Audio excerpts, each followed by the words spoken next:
as here we go with our bans. They picked first pick. Let's see what they're going to be looking at. Syndra ban automatically, huh?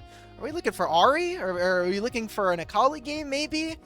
Ryze is kind of joined up in priority when we're talking about being the best on the patch right now. I feel like Cassio has been the natural answer, but also has just been permabanned if we're talking about mid laners. So if we're not going to be looking towards that, it is basically the trade of Naafiri or Jarvan. Those have been basically the first picks of the season, really. Yeah, true. We'll see. Well, there's the Ahri ban. So interesting. The Ahri and Syndra both banned together here. We'll see. Yeah, but it was just the jungle pool, like you're mentioning, is what looks so wide open. Will be interesting to see, especially how these bottom lanes figure into this conversation. It's very funny to me that Viper kind of led the charge from MSI over into Star Split 3 with all these crazy mages, but I've been on a couple of these BLG series as of late. He's not really, he's going back to the marksman a lot more often, so we'll have to see how that factors in. Ryze is going to be the first selection here for Knight. You guys know what Ryze brings to the table. A ton of map control and scaling for the golden left hand here to kick off our series. It's also been a champion that he's just not allowed to have access to. I think there was a stat earlier in like week 3 that he's on like a 18 game win streak on this champion. He is 17-2 this year, or yeah, just this year.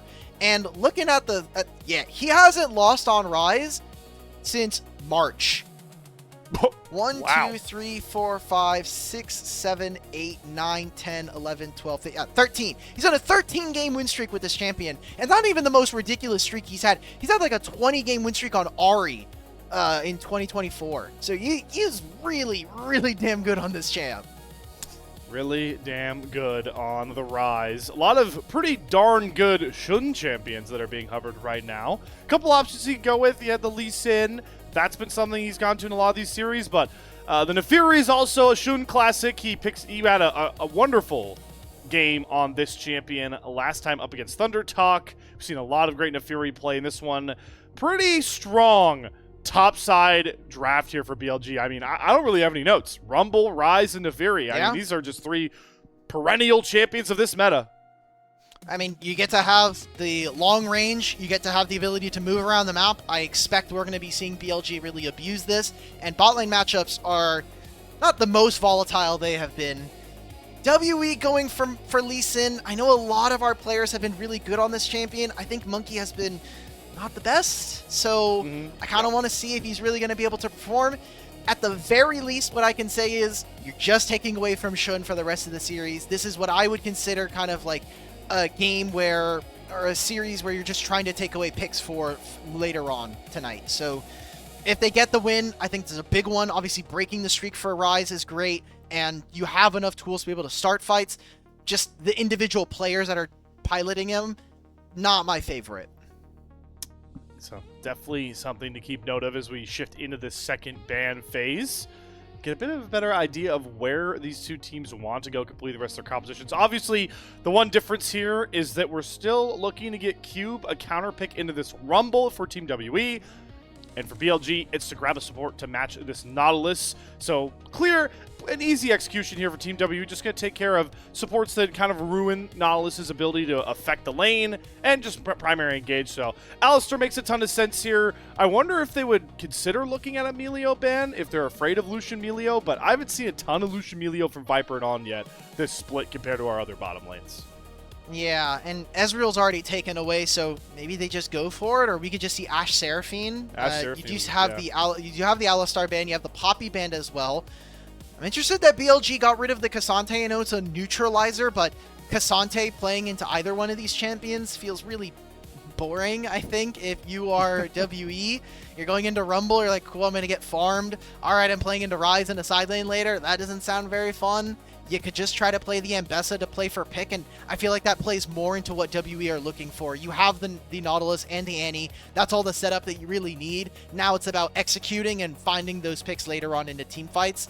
And still, what is the bot lane pairing going to be here for BLG? That would be a fun one. I'm gonna. Oh, there we go. Okay. Kalista Renata. Viper and On going for the Kalista Renata. They are They are stepping away further and further from the mages that they let dominate the bottom lane to start this split. Funnily enough, one of the ones the Viper made a household name is currently being hovered by Erha for potentially about to break up there. Would be intriguing to see them go double mage into BLG. But it's definitely a tough lane regardless, wherever About wants to go here for Team WE. Right. This Kalista, Renata, they're going to go safe. Varus, I think, is a decent option to not suffer too much up against a, again, very scary bottom lane for Viper and On to bring to the table. Yeah, it's better for now. I just think that it's just a much better laning phase experience for you to play Xerath here. Whereas Varus, Right. you can throw out the hail of arrows, but if you step too far up, suddenly Kallista's just running you down with spears with lethal tempo, and there's very little you can do in that option. BLG are incredibly short range. Grubs, I don't think, are going to be as important for this team. It's all about making map movements. You have this Rise. I expect we're going to be seeing a lot of dives set up, even though there's a Nautilus on the opposite side. So WE need to find ways to either prevent Knight from moving or tracking Shun in the early game to make sure that this Naafiri does not get rolling, because I just see a team where I'm playing into Annie, I'm playing into Ambessa as this Kalista. You have a very high potential to win this game. You also have a very high likelihood that this Kalista just gets completely ran over. Yeah, that's a good shout. Short range for Bilibili Gaming, but my lord, do they play fast. Every one of these champions is going to play forward with Shun. I do applaud this from BLG. I think the last two drafts that they've brought out with Shun on Naafiri have played very well into, like you mentioned, him kind of taking over the game. We saw last time up against TT, Knight put the Galio in the bag. We had an engaged support. We had a ton of great setup for this Naafiri to just fly in, and they played one of their fastest games of the split. Let's see if BLG can repeat that. Game 1, Team WE on the other side. Let's bring in our Jayos to bring our series to the forefront.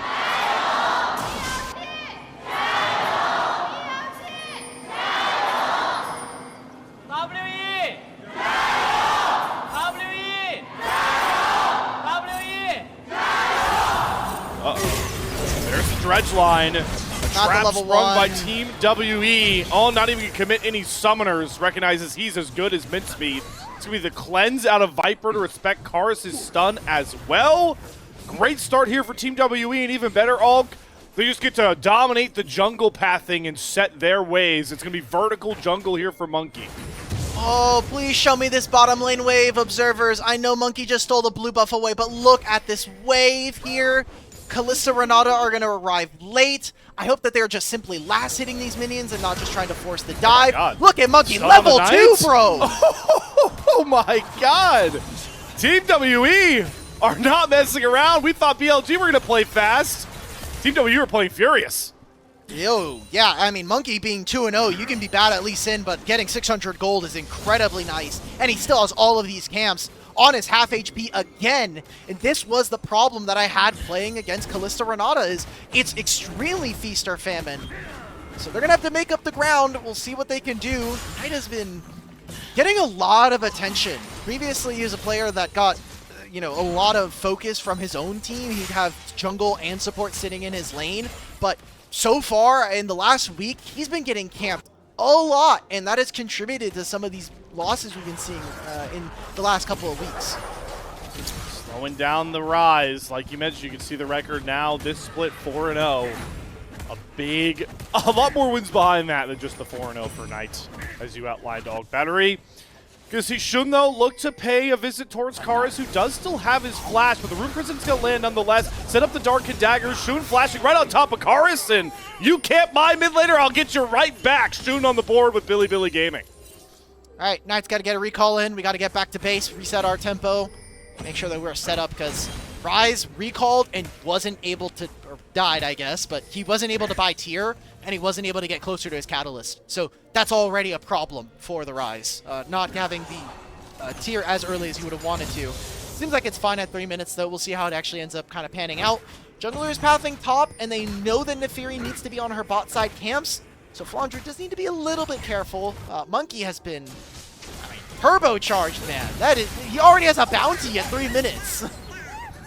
It's just all about the junglers, too. You factor in the Shun picks up that trade kill The Fury's off to the races. It's a fun game when we have a Lee Sin to Fury matchup, and both of them are positive in gold exchanges. Of course, like you mentioned, though, it's Monki that is much stronger by this point. Already has the Caulfield Warhammer and a longsword coming out towards his topside camps. That is massive. And we know Monki's the guy that you want to give an early lead to. He can single-handedly take early games over doing this kind of stuff. We'll see exactly where he decides to prioritize next. We do have a Dragon Chemtech in about a minute's time that he could play for. His camp should respawn if he wants to path top down. So we'll see if that is in the ire of the strongest man on the Rift, Team WE's jungler. Couple of options. They have the timers on Shun's blue buff for taking it, right? So they can make a repeat play and try to go for an invade there. It's hard versus Ryze, but Annie can try to just drop her entire mana bar and clear the wave versus this champ. Seeing a couple of pings towards mid. Get the stun down. Go again. It's just like smited the it. kill before. Smite goes down. Knight does have to burn that flash, but it's rinse and repeat here for Team WE and Karis and Monki. Annie's done first, and you blink and Monki's right on top of Knight. Okay, Monki has been in the lab for sure on this Lee Sin. Like, he just ward hop, smited the minion to land his Q. Doesn't sound all that impressive, but Monki did not look mechanically proficient on the champion earlier this year. So I am really excited that we're actually starting to see him get back into the groove on this champ, because Lee Sin is one of the most skill-expressive junglers we can have. He's even sneaking away the dragon. Doesn't want to go over any potential vision. Their bot lane just got in a shove. This is good for Team WE. This is what I want to see coming out from this team. A lot of good things, but the gold lead has dwindled, and part of that is our mid lane CS difference. Karis was down actually nearly 20 before he got back to lane here. Obviously will catch up a bit here on this wave, but he's still going to be about 2 waves down to Knight. So despite the fact Knight falls first in this mid lane matchup, he has got a bit of a stranglehold on the gold lead, and also Flandra into Cube on that Ambessa. Does have a slight gold lead himself, so just like that, Team WE do have the first dragon, but the gold lead is even. Unless Knight face checks a brush, he had no business face checking. Monki, though, very low. Does have to ward hop back out. Is on stands tall in the front line. Try to see if he can seek the kill to Monki. He has to flash away from the Renata. The equalizer bird. What a find from Flandra. Gets the kill onto Monki, and on is able to flash a piercing arrow from the darkness of the bottom river. BLG have their gold lead, and it's their solo lanes that have led them back into this position. Never mind, sign me up for playoffs. I want to see a BLG WE best of 5 again. Just give it to me right now. We can skip the rest of the regular season. I just need to get this right now, because this is so much fun. I'm sure that the BLG players have it. They're like, oh, wait a minute, we're kind of getting tested here. We're having some fun in the early game. On has to recall Flash to get out of a bout, potentially getting that kill. And then Flandra, DFT, equalizer, gets that kill on the Monki, who still had a shutdown, by the way, so that was near 500 gold going over to them. And Viper, who doesn't have... Okay, all right. I was going to say, if About could kill one more minion, he gets level 6. He uses the ult, but Flash is taken away from the enemy AD carry. Hey, listen, all. I've seen 2 piercing arrows come out from this About guy in the last minute, and both of them have gotten flashes.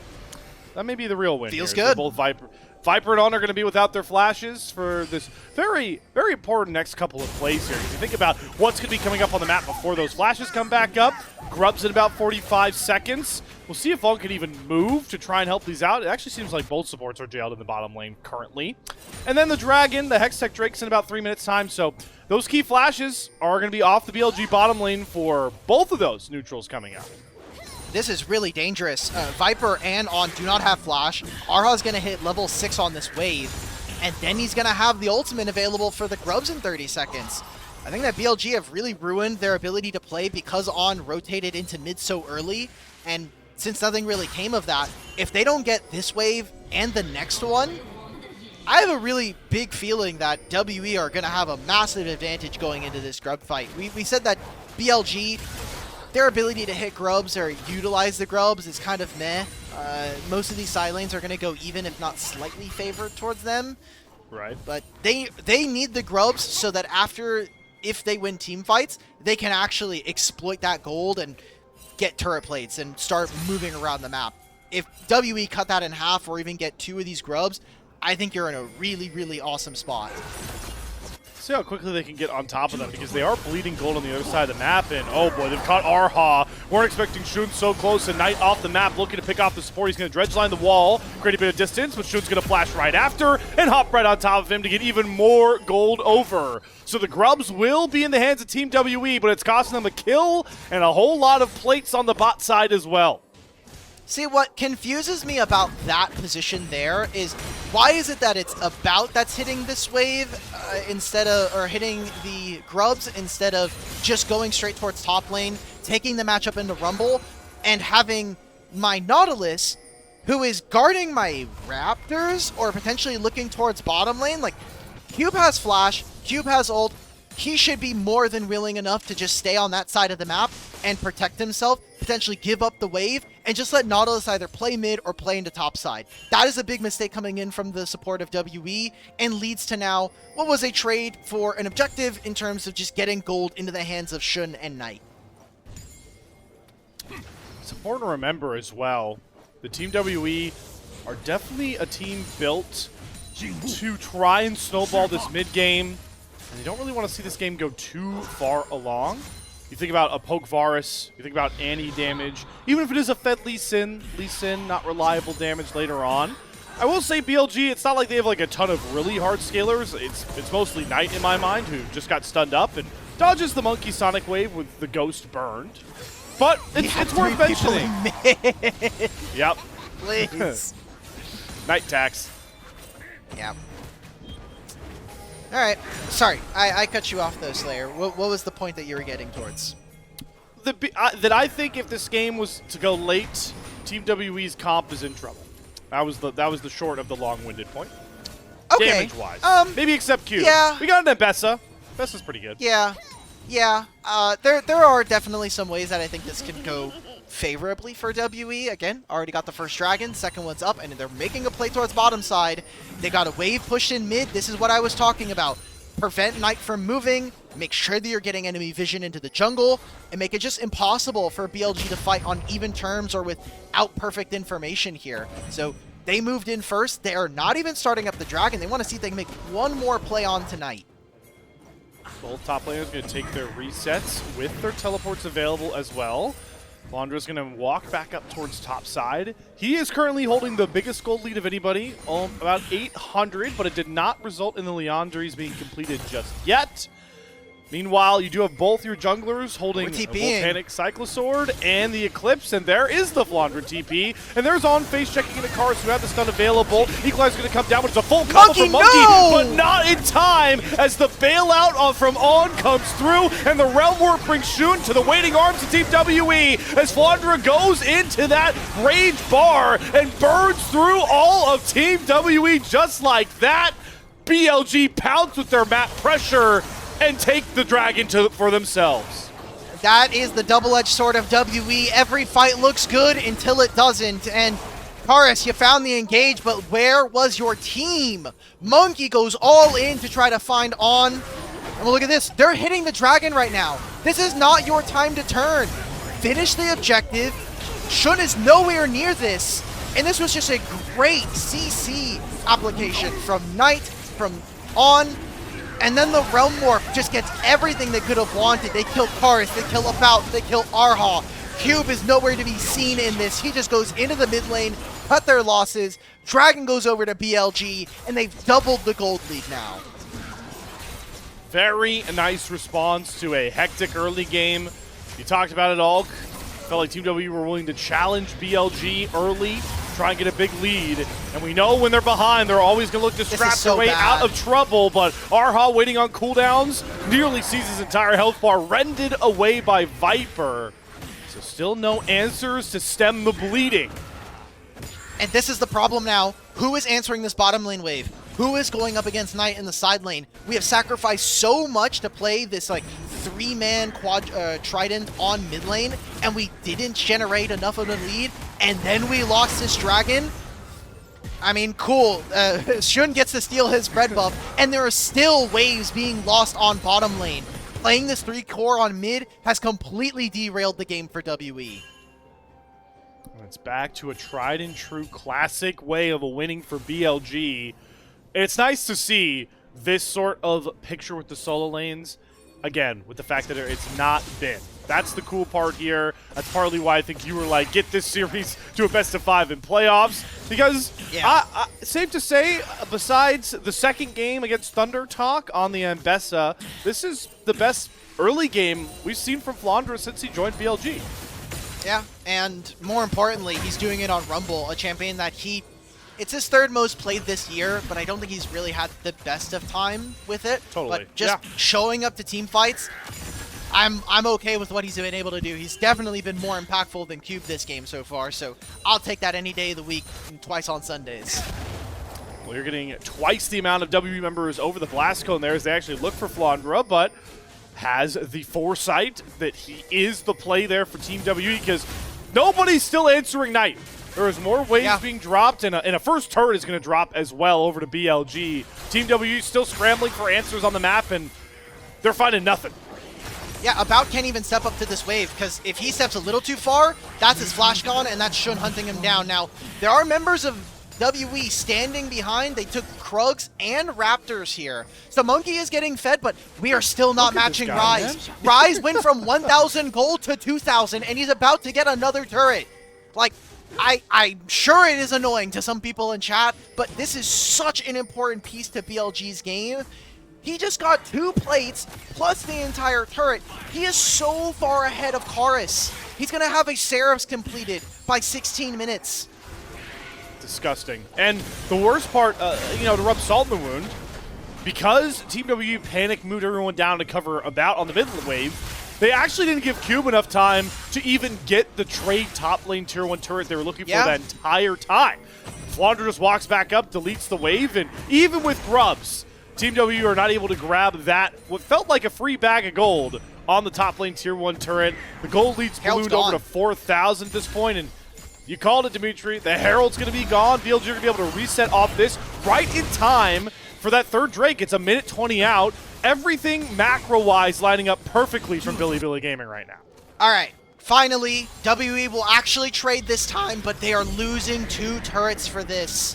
It is top lane. Flandre's going to get this. I think this is very nice from Knight. He decides, hey, I'll get a blue buff.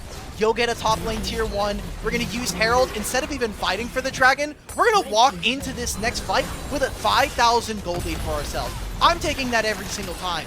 Now you're going to get every single turret. WE have no ability to answer, and they need to fight you on this next dragon. So I just feel like BLG are running circles around Team WE while also avoiding giving them good fights. It is literally the perfect storm. The perfect storm gathered completely by BLG. I'm just looking to see these solo lanes reset. Knight just got his through. I think we're just waiting. Oh, he's going to Realm Warp just to grab this wave. Wow. Okay. Look, exactly what we're talking about. You see that big dip about, I think that's 12.5 minutes? Guys, that jump in gold, there wasn't even any kills, I'm pretty sure. This is just purely off map movement and collection of turret plates that they've gotten to this point. And you can see in the inventories of Flandre and Knight, just so much further and stronger compared to the Team W counterparts ahead of this dragon that's now hit the rift. Yeah, Rise on 2 items, feels pretty good. He's pushing on a wave bottom lane. He doesn't have TP, but he's just using the recall because he doesn't think that WE have the time nor the speed to finish this objective. This is Seraph's completed for sure. There it is. He's like 30 or so stacks away from finishing this. So again, he is just so strong. 2-item Rise at 17 minutes. And now you're looking at it. You have a Kalista who's going to help take turrets extremely fast. WE are scrambling on the map to find anything. And BLG are not giving them an inch. They're saying, you want to fight? Cool, we're going to go to the other side of the map and take gold from you. Oh, you want to try to cover your lanes? Well, guess what? Now we're going to pressure you and take these objectives. Oh, no. And Cube just face checks into Knight, throws 2 full combos down, forces him to flash over the Baron pit wall. Equalizer was expanded from Flandre, but now he's looking to try and pitch onto Cube. Public execution to create some distance. Not even going to be allowed on sidesteps. That one, and Cube will end up falling to Flandre. Even more gold over to the solo lanes, and BLG are just in their element. This is such a beautifully clean game from them past the 4-minute mark. Like, hey, you messed up the level 1, but everything else has just been pristine from them. And WE look lost. They have literally no vision. They're always second to every play. That's an unfortunate Scryer's Bloom. I will cut Cube some slack. That did not see Knight, and that's a little unfortunate, but then this play tries the public execution, gets it with the handshake, gets met with a slap to the face. Yeah, it's like the, you know, when you bait your friend out for a handshake, and then when they reach out to shake your hand, you just slap them in the face. They don't see it coming. It'll work That's once. crazy. I don't think I do that. I don't do that to my friends. What friends are you? Is that a Philly thing? Is that a Philly thing? You never tried that once? It's like the old, they try to dap you. That it's not like a hard slap. You just like pat them on the cheek. Or it's like, bam. That's it like wakes definitely them a up Philly a little thing. bit. That's definitely a Philly thing. I do not hit my friend. I don't. If that happens, that's just a fade. If I do that, well, if I do that in usually, Florida, yeah, I'm catching a fade. It usually leads to a little bit of a scrap after, for sure. You're definitely baiting in a bit of a scrap. I would, me personally, I would not just take that. I'm definitely gonna put you in like a chokehold or something. But yeah, exactly. I'm not. Yeah, exactly. Okay, all right. We've established ground rules at the very least. Yeah. You can't just get away with that. Just like it feels like BLG are getting away with. Well, I think they'd get away with maybe just socking Team W in the face at this point.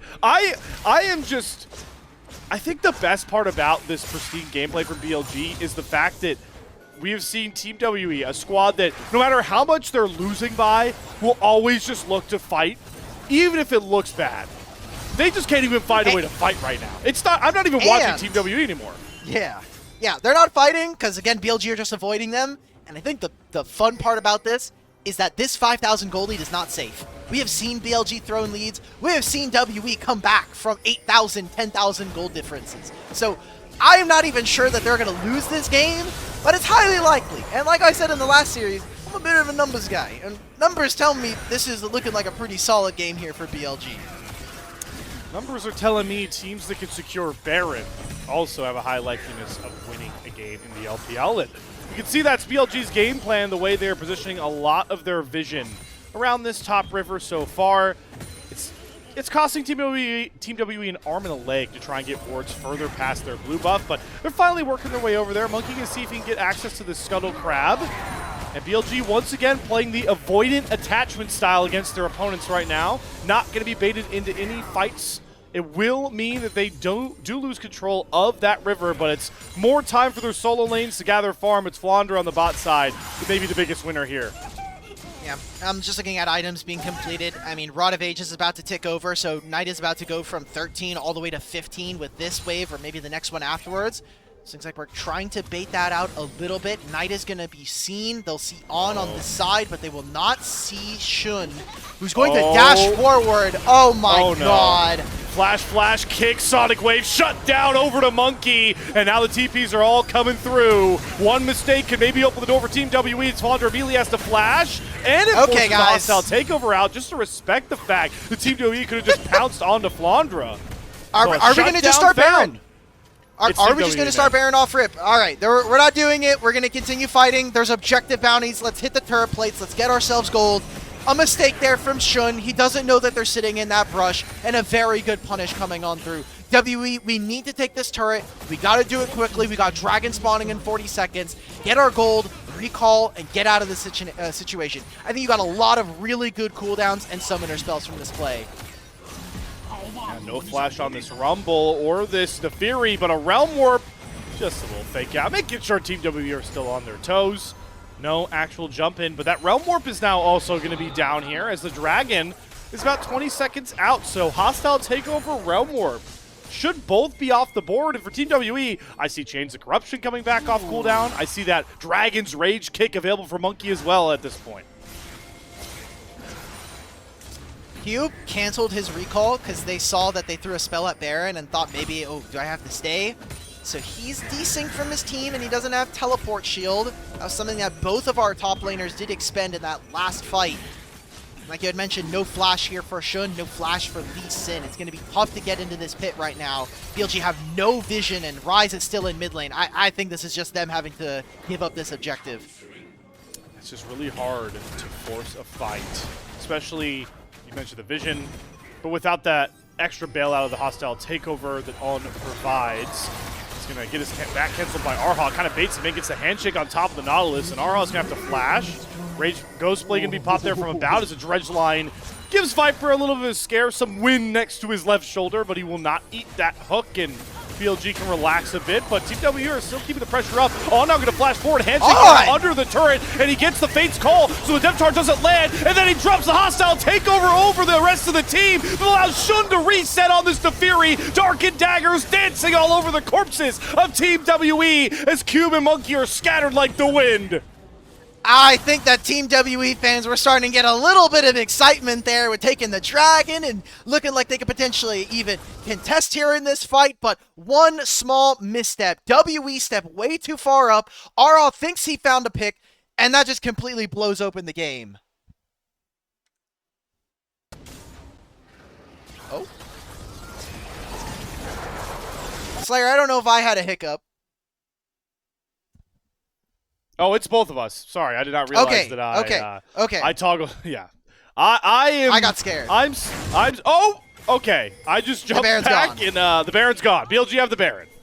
All right, I think we're on the same page. I'm literally like, okay, I'm like snapping back and looking at my router or my modem. I'm like, are you good? Am I seeing any red blinking lights? No. Okay, so just wanted to make sure. Baron's gone. I won't lie though, Slayer. I don't think we missed very much. Nope. No, we just watched. See how quickly that bird can come through. We're going to replay here. Guys, this is why Owen's like one of the best supports in the world, by the way. I mean, the fact that he does this is disgusting. He just flashed max range handshake enemy support into his team. And they don't even get the kill on again. It's an about arrow that does not land for him. 5-man play, Flandra. Oh, the execution was just too short. The Dragon's range kick. Monki gets handshake back into BLG again.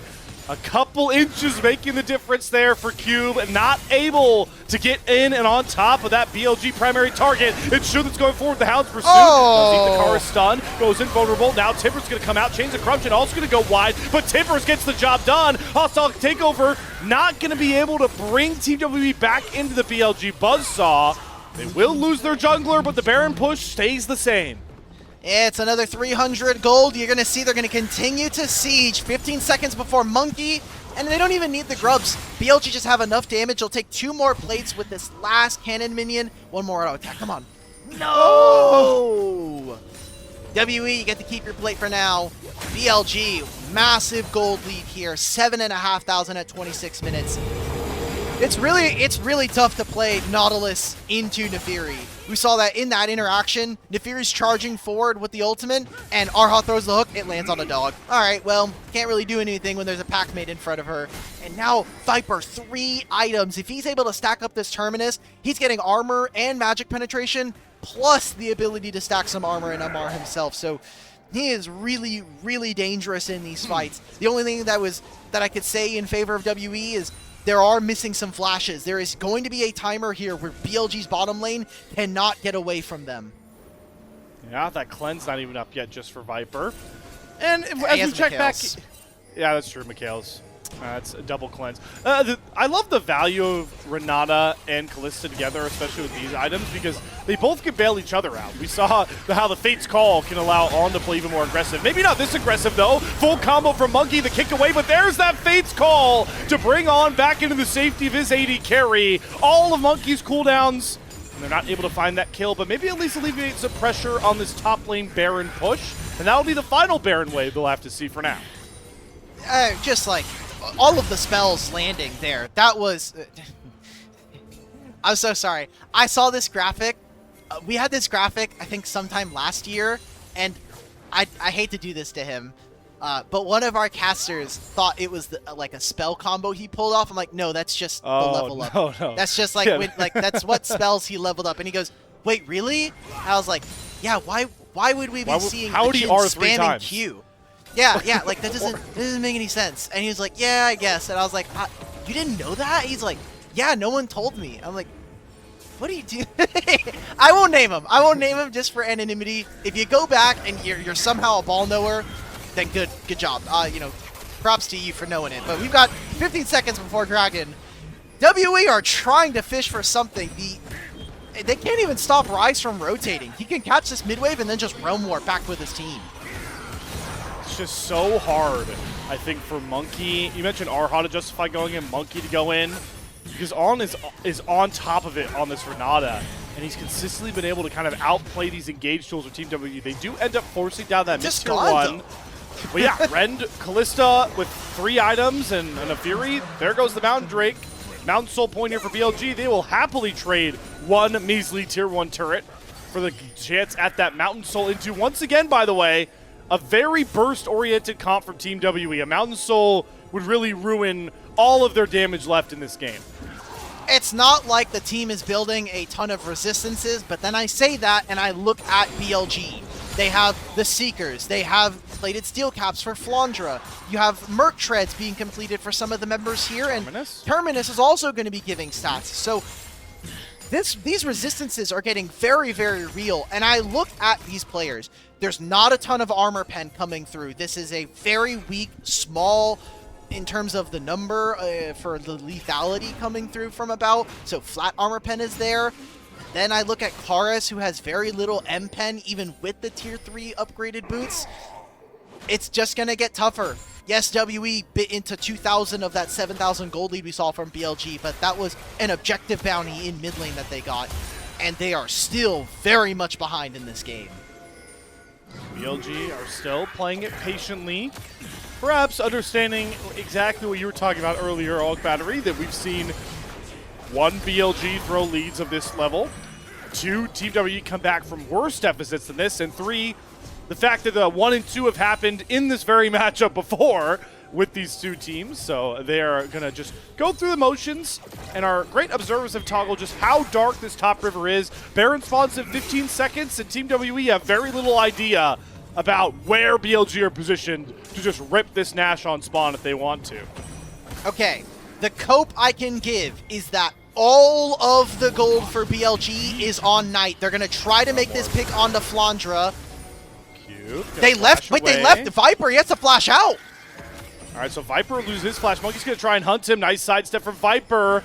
Loves the mobility this Kalista implies, and now Monkey's getting pulled very far. Misses another Sonic Wave as Viper continues to outplay. They look for engage here from Monkey. Shooting over the wall. Just testing the front line here. Another Sonic Wave comes out from Monkey, but he's spot on, and he's very doubtful about going into this Renata. Equalizer comes down there from Flandra. Not a lot of damage value, but does continue to push Team WE away from this top river. This Baron can be gone in an instant here. We'll see, this is how Viper lost his flash.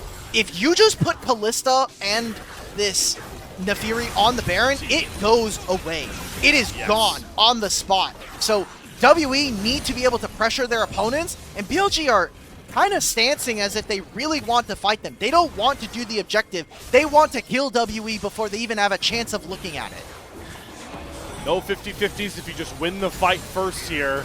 Both teams awkwardly trying to cut down each other's waves. It's on again, flashing forward. Doesn't get the handshake pulled back from Monkey before the Dragon Drake kick comes through. Flash away from a depth charge. Dredge line combo there from Erha.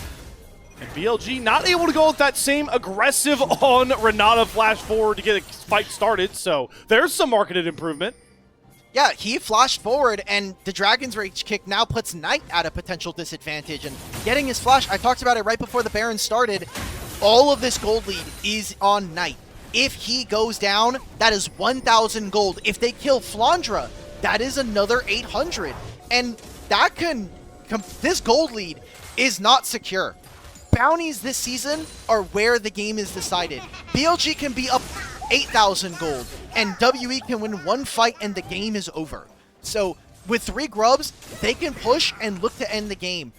It has been BLG who have kind of floundered around. They never started the Baron. They did this weird dance around mid, and now that they're down flashes on Viper, and Knight, we're going to head into this Dragon in a minute's time, where I think WE have probably the best chance they've had all game at potentially coming back here in game 1. And with Knight's aggressive Rise build, going for the Medjais, rushing the Rabadons early, he's not going to have any, he's got a Blighted Jewel as well for Pen Shred. What he's not got is a Stasis, and you pointed out he doesn't have his Flash. So this is a very much so sitting duck Knight that they're going to have to kind of protect away from a Flash depth charge, a Flash Dredge line, Flash Tibbers. very big, threatening engage tool the Team W can use is we've now just, you know, mirrored, flopped sides of the mid lane setup positioning game.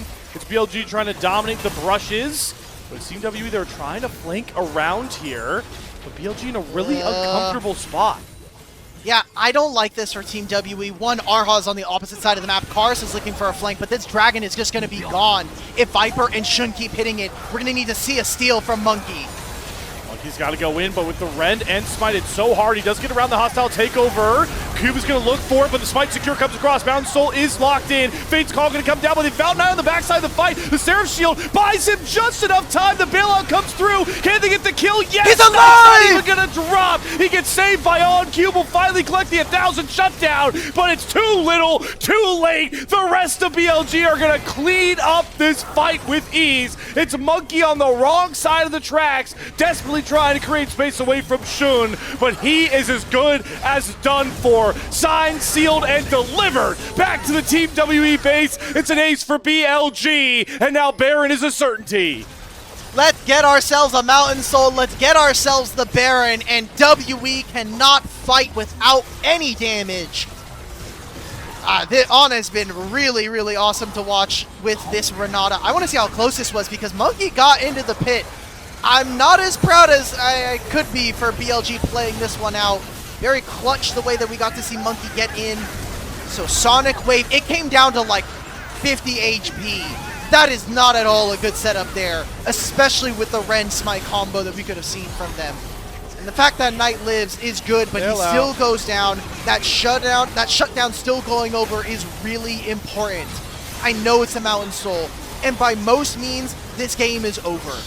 But getting those kills, and especially with the lack of cleanliness that we saw from BLG in the setup, I'm still worried. I'm still worried about their chances. It is, again, still 80% chance that BLG still win this game. I don't like that it's even 20% left. Well, I'm sure maybe some extra percentage points have been swayed by the fact that Knight is full build now at this point. Of course, Medjai's has lost some stacks, but disgusting amounts of damage that are going to be coming through here from Knight by this point into the game. That last replay was so cool to me, Alk, because the one interaction that made the difference, you mentioned how close the Mountain Drake got there. That hostile takeover only clipped Erha, but because of the Nautilus root passive, he rooted Monki in place for a couple, like basically a second. Small things like that make the difference, and it's always so fun to see how hostile takeover leads to these funny interactions with champions on your own team. But we'll see if you'll have another big hostile takeover continue what could be an MVP-like performance on this Renata, as the Baron Siege has gone to the front doorstep of Team WE's base on multiple fronts. You're talking about Renata ult interactions. I've always wondered how Renata works with Jinx, because Jinx's passive specifically is worded for enemies. So if you're still hitting your allies, does that still count as an enemy when you get a takedown? I don't know. Oh, yeah. But good flash there from Flandre. Gets out, and a great Zhonya's. Oh, hostile takeover's gonna hit Monki. Karis comes out of the stasis, and that is not his teammate anymore. He's been possessed by BLG. Monki tries to run away once again up Creek, but he is done for, and BLG are breaking the base open like it's made of paper mache. Down falls the mid lane inhibitor. Knight looking for more as Viper gets the slow onto a bout. It shouldn't come back into the forefront. So we get the TP through for Flandre. BLG are looking to call game right here and right now. Cube already have to burn the flash. Nexus turrets are under complete siege. A 3-on-5. The Team WE have no chance of winning. And the festivities are coming out. The Realm They're wants gonna dive just to make sure they can dive the fountain to collect as many kills as they can. What they are we go doing, a bit guys? too far forward. But luckily, Flandre will end the game. BLG take the opener to our series. They're having some fun there at the very end. BLG having zero wits about it. Just get the game over. Man, I need more of this series, man. I can't believe it's only a best of 3 here. Always a fun time when it's BLG and WE this year, and we're not at all missing a beat. It really did feel like we got like a sampling platter of all the different tastes you can get from this series, right? Because We had the level 1 antics, right? The classic Team WE trying to flip and shock the team right out the gate. Worked for a little bit, but then we got, you know, BLG's macro map awareness dominance for like a solid 10 minutes all, where they were just winning everything without having to fight for anything. But of course, Team WE were never going to go quietly down that much gold and had to make it a bit interesting towards the end there. We're going to nitpick a lot of what BLG does because they're a top-level team, and we have seen this team now go to internationals multiple times in a row, right? But I think it is really worrisome that we played the map like that so well, and then our objective setups are just so poor. Like, even allowing Monki to get that close to the dragon and it getting to double-digit HP is not good. I think the way that we played around the Baron was also really, really suspect. And you are not going to have that kind of advantage against the other elite teams around the world. And Team WE, to their credit, we have said, at their best, they're a team that can contend with everybody in the world. But I think we got to see some of the pitfalls of this team where we didn't leverage this bottom lane advantage enough. Cube was absolutely invisible in this game to another degree. And Karis fell so far behind because we kept trying to make plays on mid once Knight was out of lane. Like, we didn't even bother going to attack Knight again. We just stayed in mid with About and Monki and Erha and then never found anything. So we just fell down 2,000 gold behind. Definitely a bit of an interesting playbook that I wonder if some other teams will try to implement to just stall out Team WE and make them basically lie dormant. We'll see if that becomes something that teams take account of later on, but it's definitely, like you mentioned, something BLG almost completely dwarfed a very clean game with. You mentioned the fact their setups were a little awkward. We also just saw them kind of expend their flashes on key carries, whether they were mispositioned when we saw Viper kind of get separated from the team, all realm warping after Cube. He has to burn his flash early, and then the other side of the flash is getting burned here, Alk, was that On was a little bit of a madman with his flash in this game, and it almost hurt them a couple of times, but it did look flashy in that team fight we just saw in particular. I also you saw the gold lead the entire game. It was Knight, and then everyone else was like fairly even or within like 1,000 gold of their opponent.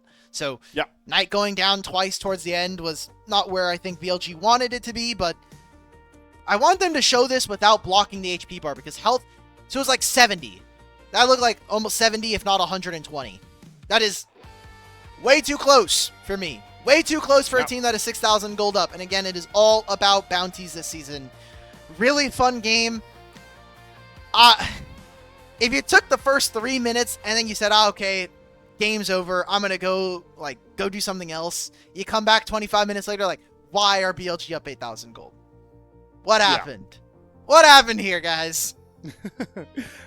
You know, on the flip side, though, I think you also could watch, you know, the, 10 to 15 minute mark and then be like, all right, I'll go away for 15 minutes. And then you come back, it's like, this game was a 34-minute game, 35-minute game. Be like, why is this game still going on? That was definitely the sentiment across both of these teams. Some question marks with their execution and how the game ebbed and flowed. But let's talk a bit, Dimitri, about player of the game. I think I've made my case pretty pointed. Guys, it might just go Knight's way because numbers, and you know he did kind of just spank people for 15 minutes this game, but I really do think the Renata was so immensely valuable, and especially was really well piloting it as well. So that would be where my shout goes, but it's probably gonna go Knight's way, huh? Yeah, I think it's gonna go Knight. I think that On does have a case for it. I'm just not sure if they're willing to forget the literal first play of the game where he just walks into the brush and dies. But everything else was kind of fine. The flash did end up jeopardizing the game, so I think there's enough of an argument that people might not give it to him. And they just see that Knight has a 3,000 gold lead in mid, and they're like, yeah, okay, this guy's probably smurfing on him. So, yeah. It's usually when you see a mid laner, you know, nearly stack a Medjai's or complete Seraph's Roa at 17 minutes. Hard to vote against that, but guys, listen. It's important to campaign for some of these other BLG members in these series, man, because Knight is usually always up 3K gold over his opponent and just smashing people, guys. So I don't want to sound like a broken record too much. Yeah, I just wanted to go over that for player of the games, Knight has 6, Shun has 6. Flandra. All right. Well, that's a curveball. I'm not mad about it. I'm not mad about it. He really looks like a mouse in this photo. I haven't seen this before. Knight and Shun have 6. The next highest is Viper and On at 2. Yeah. They've been hand in hand over there. Man, Flandre looks so cute as a mouse, man. Now I can't unsee it. This is I get this. I need to get this off the screen, man. Viper should have more than 2. Classic Slayer statement. All right, well, Flandre, congratulations. Your first ever MVP award, Player of the Game award for your time at BLG. So split 3 and his time at BLG, right? So that's very fun for Flandre. Alk, do you know what the Rise win streak just moved up to for Knight? 14 games. It's 14 games in a row. It hasn't lost since March. Wow. All right. Well, 14 games in a row there for Mr. Knight. Gets BLG a 1-0 lead. We'll see if they can get the 2-0 because let me just tell you guys, for the top 2 seeds to try and get a bye, game score is really going to matter. So this is a spot for BLG to try and get a 2-0 to see if they can keep up with AL ahead of their, I believe it's the last series of the entire regular split will be BLG versus AL. So all these games really going to matter for Bilibili Gaming. We'll see if Team WWE have an answer as they continue to try to be the kryptonite for our 2-time defending champs. We'll get all that and more, plus a draft coming your guys' way on the other